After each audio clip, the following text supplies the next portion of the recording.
Ассалаумағалейкум, құрметті достар. Біз бүгін Алматы қаласындамыз. Мен сіздерге бүгін қысқаша ғана Көктөбені түсіндіріп айтып кетем. Ауа райы бүгін өте керемет болып тұр. Жап-жасыл. Азиядағы ең үлкен, ең ұзын телевишка Алматы қаласында орналасқан. Азияда өткен кездегі трамплин көрініп тұр, міне. Дұрыстап қарасаңыздар. Мына осы Көктөбеге көтерілгеннен кейінгі автотұрақ деп айтсақ болады. Мұнда кіру құны 1,5-2,5 мың теңге. Бір сағаттан кейін сағатына 1000 теңге болып кетеді. Автоматты түрде. Ауа райы өте керемет. Қазір басқа да жерлердің кеш бата қалай, Алматы қалай көрінетінін сіздерге түсіріп көрсететін боламын. Алматыда жел болу өте сирек кездесетін құбылыс.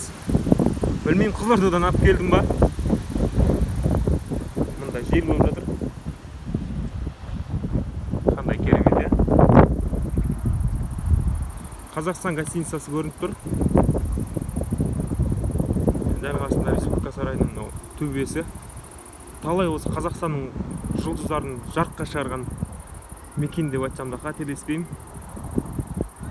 Алматы көрінбейді тұманнан.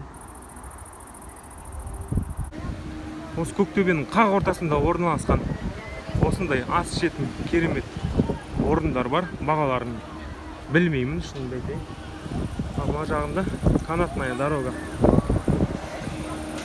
Көптеген адамдар осы жерге келіп суретке түседі. Міне Көктөбе деген жазуды көріп тұрсаңыздар. Осы мына жолдың бағасы бір бетке қарай 1500 теңге болуы керек, қателеспесем. Білетіндер болса комментарияға жазып кетіңіздер. Осылай көтерілесіздер. Шымбұлаққа көтерілетін, Медеуден Шымбұлаққа көтерілетін канатный дорогаға жетпейді әрине, керемет ол жақта көрініс. Мен сіздерге кеңес берем, сол жақтың осындай әуе жолына мінуге керемет әсер аласыздар. Бір жаққа қарай көтерілетін болсаңыз 1500 теңге, ал екі жаққа алатын болсаңыз 2,5 теңге болу керек бағасы. Осылай қылып жағдай жасап қойған. Жан-жағын жап-жасыл. Алдында роза гүлдер шығып тұр. Керемет, е? Осындай канатный дорогадан түскеннен кейін осындай керемет көрініс ашылады. Мына жерде кішігірім сахнасы бар өзінің. Ресторан, бургерлер дейді. Мына Абай дегенге кіріп шығуымыз керек қазір. Бұның да ішін кішігірім таныстырып кетемін сіздерге. Туристер өте көп. Міне басқа ұлт өкілдері. Міне үнді елінің азаматтары. Суретке түсуге да болады екен.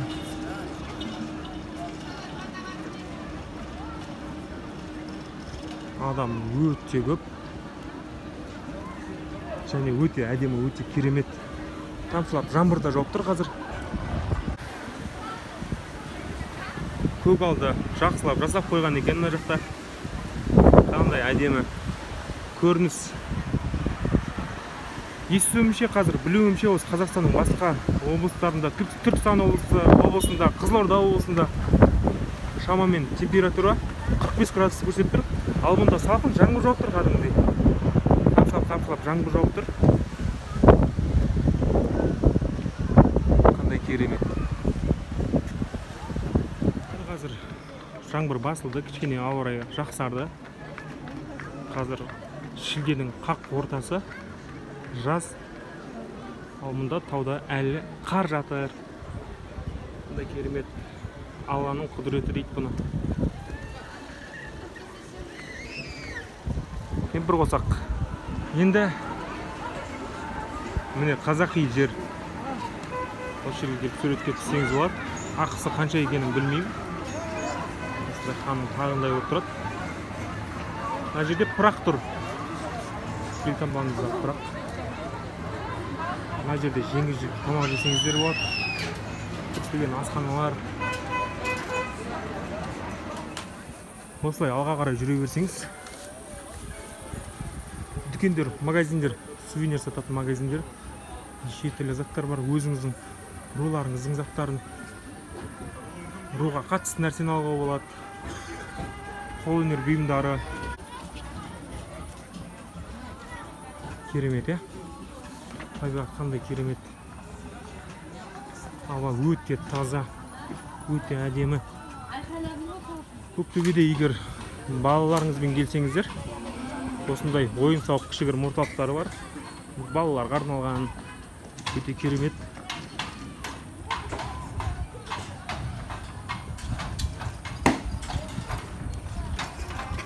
Батут ішіне салып береді сізді. Кинотеатр дейді. Көру керек негізі. Балаларға арналған осындай керемет аттракцион көріп тұрмын.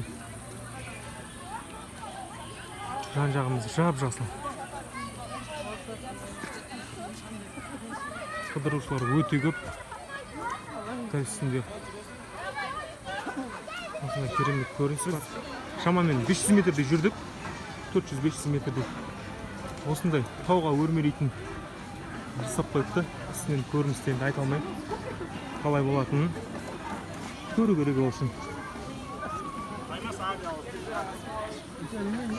Ас ішетін жер, тамақ ішетін жер. Жер ужасов дейді.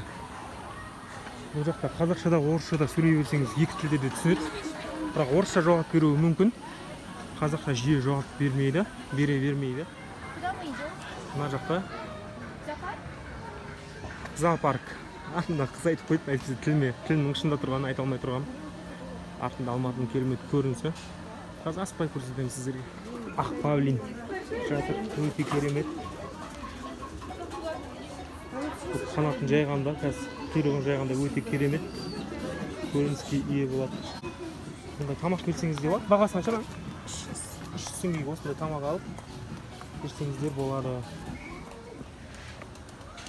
Қадымда тауықтар, ауылдағы тауықтар ғой өзіміздің. Бұнда сувенирге қояды екен ғой, әлде басқа ма? Охотқа шықтым деп қырғауылатуға шығамыз ғой. Сол охотқа шыққандағы ақ қырғауыл екен бұл.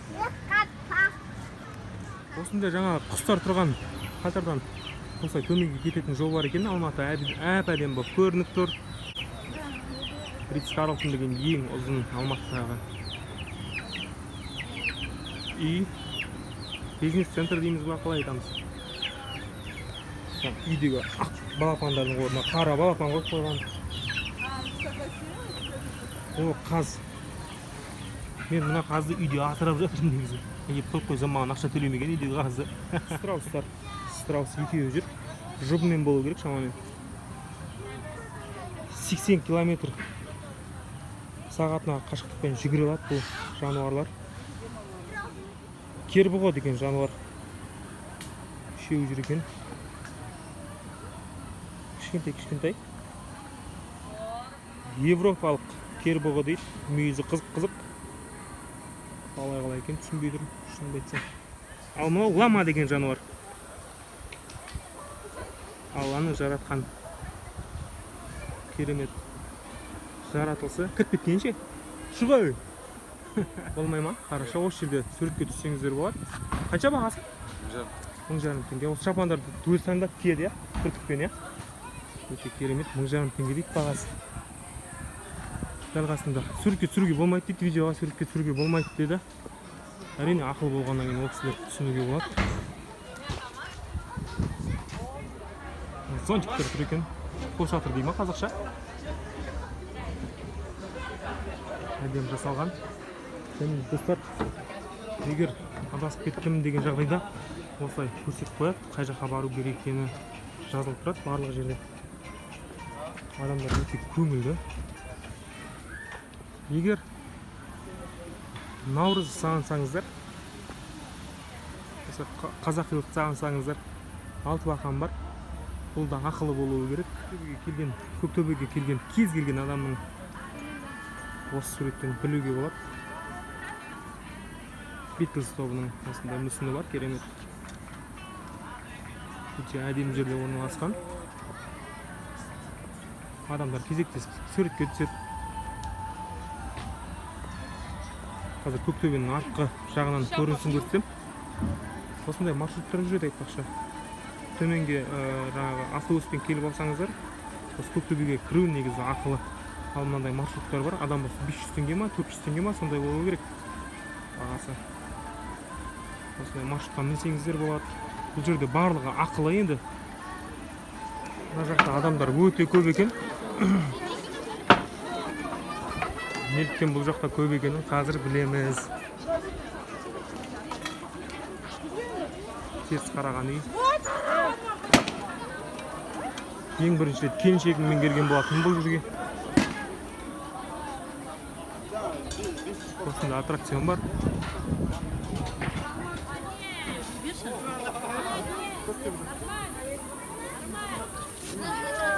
Енді мына жердің әдемілігін көзбен көрмесе, былай айтқанымен, видеодан көргенімен жеткізу өте қиын. Міне мына жерде тағы бір аттракцион бар екен. Осылай кетеді төмен қарай. Сені қайтып келеді. Бағасы 2000 теңге екен бір адамға.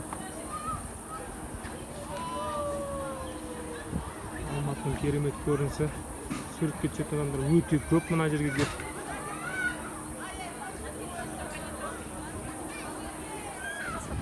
Мына үйдің ішіне кіріп суретке түссеңіз болады. Бұл үйдің ішінде барлығы теріс орналасқан, яғни машинаның өзі, автокөліктің өзі теріс орналасқан.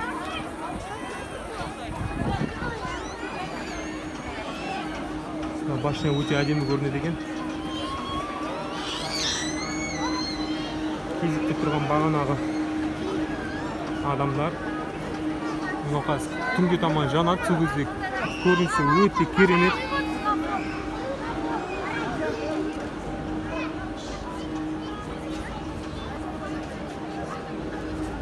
Сіздер жүргенде түсірейін да енді.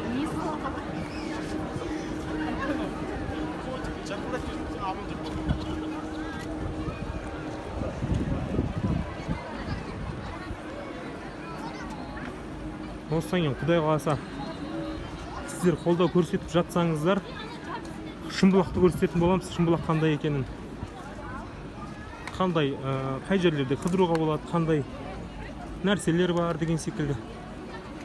Егер сондай видео қаласаңыздар,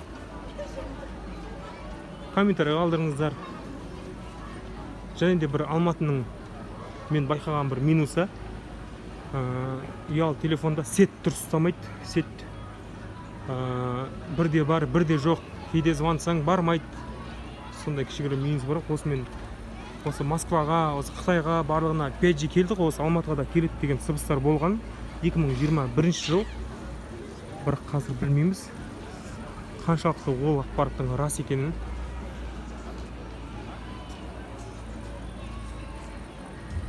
Түнгі көрінісі бір көрсетем деген болатынмын. Көктөбені осылай керемет ашылады Алматы. Мынаның бәрі Алматы. Алматылықтар қол көтеріп қойыңыздар. Керемет. Міне түнгі көрінісі Көктөбенің қандай керемет, я? Мына біздің телевишка. Адам өте көп, бағанағыдан да көп секілді. Я? Суретке түсіп жатыр.